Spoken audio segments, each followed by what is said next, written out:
Il 25 novembre ricorda il terribile assassinio delle tre sorelle Mirabal avvenuto durante il regime domenicano di Rafael Trujillo.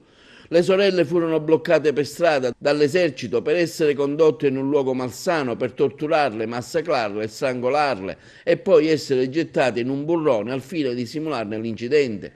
Dal 1999 l'Assemblea delle Nazioni Unite ha reso istituzionale questa giornata, invitando i governi del mondo e i mass media a parlare e ricordare dell'accaduto. Così il 25 novembre è diventato il simbolo di quella giornata, che ricorda un fenomeno ancora in crescita, quello della violenza sulle donne. Anche l'Istituto Fermi stamani si è voluto parlare del significato di quel giorno. Quest'anno, ogni anno in realtà il Fermi ha organizzato delle iniziative che riguardano questa giornata così particolare, però quest'anno abbiamo voluto proprio prolungare gli argomenti e anche le discussioni inserendo anche le altre due sedi del Fermi, quello di Favara e quello di Racalmuto.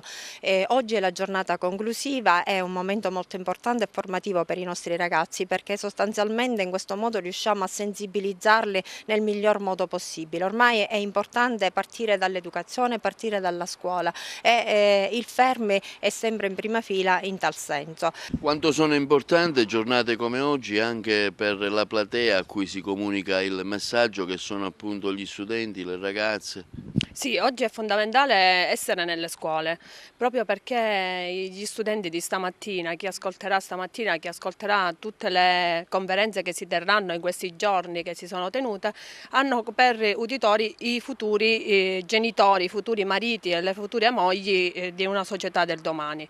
A loro noi ci rivolgiamo proprio perché bisogna partire da loro, soprattutto i dati di telefono aiuto, ad esempio, registrano ultimamente un aumento di casi di ragazzi molto giovani, vittime di violenza e di maltrattamenti sono anche le ragazzine di 16-17 anni che ancora purtroppo io sento e mi viene raccontato che le viene proibito andare alla gita scolastica o uscire con le amiche perché è meglio che stia a casa, perché io ti voglio solo per me. Quindi questo è il messaggio che noi vogliamo dare ai ragazzi di oggi, quello cioè di non sottostare a questo ricatto, perché se si ama si è anche liberi di scegliere e liberi anche di svolgere una vita pur amando l'altra persona. Anche l'ASP di Agrigento è presente a questa iniziativa in una giornata oggi così importante. Qual è la vostra azione in questo senso?